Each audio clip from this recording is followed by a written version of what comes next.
হাসপাতালের এসি রক্ষণাবেক্ষণ ও পরিচালনা করা শিখার জন্য সরকারের ৮ জন আমলা যাচ্ছে আমেরিকাতে। আরো খাঁটি বাংলায় বললে বলা যায় যে এসি চালানো শিখার জন্য সরকারের ৮ জন আমলা ট্রেনিং করতে যাচ্ছেন আমেরিকাতে।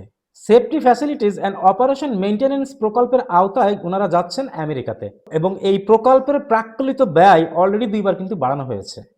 ২ বার বাড়িয়ে এখন প্রাক্কলিত ব্যয় হচ্ছে ৩,৫৪৩ কোটি টাকা। আবার এই যারা ট্রেনিং করতে যাচ্ছেন যে ৮ জন তার মধ্যে একজনের আবার চাকরি আছে মাত্রই ৪ মাস। তো এই বাজেট যে বাড়ানো হলো এটা নিয়ে আমার একটু কথা আছে। হ্যাঁ, আপনারা যখন একটা প্রজেক্ট ফরমেট করেন তখন আপনাদের কি কোনো সেন্স থাকে না যে এটার বাজেট কত হতে পারে? আর সেটা বাড়লে না হয় একবার বাড়ে, দুবার কিভাবে বাড়ে?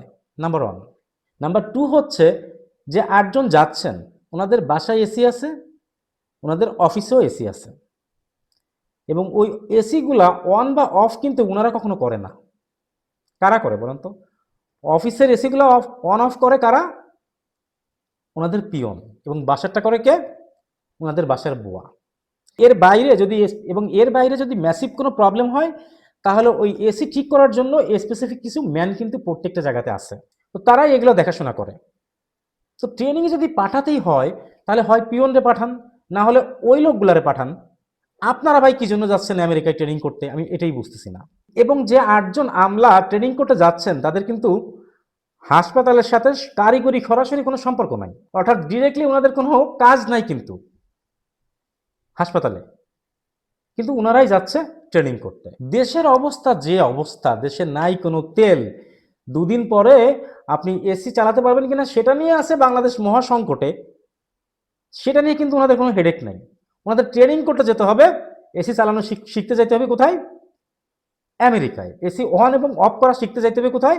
আমেরিকায়। এর পরবর্তী প্রকল্প হবে টিভি চালানো শেখার জন্য আমেরিকায় যেতে হবে। তারপরে গাড়ি চালানো, তারপরে ল্যাপটপ চালানো।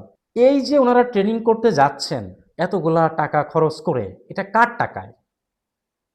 আমার আপনার ট্যাক্সের টাকায়, জনগণের ট্যাক্সের টাকায় ওনারা যাচ্ছে কোথায়?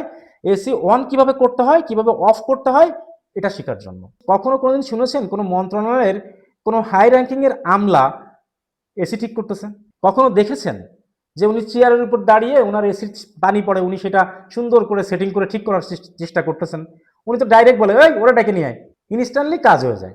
অথচ উনিই কিন্তু শিখতে যাচ্ছে। তা এটার বাস্তবিক প্রয়োগ কোথায়? তো যেটার বাস্তবিক কোনো প্রয়োগই নাই সেটার জন্য ওনারা যাচ্ছে জনগণের ট্যাক্সের টাকায় আমেরিকায়। দেশের ফাইন্যান্সিয়াল অবস্থা খুবই খারাপ। বিদ্যুৎ সামনে গরমে আসতেছে, কি হয় না হয় তার কোনো ওয়ারেন্টি গ্যারান্টি কিছুই নাই। কিন্তু তারপরেও ওনাদের আমেরিকায় যেতে হবে। এবং আমি ওই পুরো ডিটেলসটা পড়ার পরে যেটা দেখলাম ওইখানে এটাও বলা আছে ওনারা যে ট্রেনিং করতে যাচ্ছেন সেটা বাংলাদেশেই সম্ভব। তা যদি বাংলাদেশে সম্ভব হয়ে থাকে তাহলে আপনি আমেরিকা কেন যাচ্ছেন? আপনি ভুটানে যান, নেপালে যান, যেখানে একটু টাকা পয়সা কম খরচ হয়, কিন্তু ওনাদের আমেরিকায় যেতে হবে। এবং সামনে যে টিভি চালানো শিখবে না ওই সেটার জন্য ওনাদের আমেরিকায় যেতে হবে। দেন ল্যাপটপ চালানো শেখার জন্য সেখানে কিন্তু ওনাদের আমেরিকাতে যেতে হবে এবং ওনারাই যাবে। যারা এটার সাথে ডিরেক্টলি রিলেটেড, যারা এই কাজগুলো ডিরেক্টলি করে তাদের কিন্তু ওনারা কখনো পাঠাবে না। ওনাদের যেতে হবে কোথায়?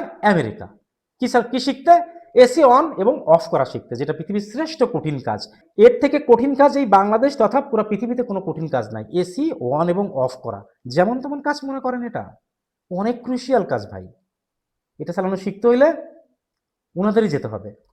আর কেউ এটা কখনোই পারবে না, কোনোভাবে সম্ভবই না। ওয়ারাস টাকা কার? আমার আপনার জনগণের ট্যাক্সের টাকায় যাচ্ছে ওনারা। দেশের এত খারাপ অবস্থা, এর মাঝখানে ওনাদের আমেরিকা যেতে হবে। মানে কেমনে কি? কি সব প্রকল্প নিয়ে আসছে? সামনে যে টিভি চালানো নিয়ে আসবে, তারপরে নিয়ে আসবে ল্যাপটপ চালানো, এবং সেটাও আমার আপনার টাকায় যাবে। এবং সেটাও কোথায় যাবে?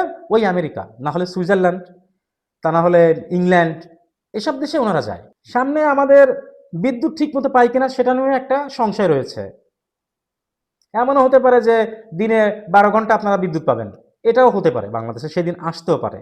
বাংলাদেশের সাধারণ মানুষের কাছে এই প্রজেক্টটা এত বেশি ট্রলের শিকার হয়েছে এই খবরটা। এরপরে যদি সরকার এখানে কোনো রকমের কোনো কি বলে যে কোনো পদক্ষেপ না নেয় তাহলে এটা নিয়ে না সরকারের অনেক বেশি ট্রলের শিকার হতে হবে, এটা কনফার্ম।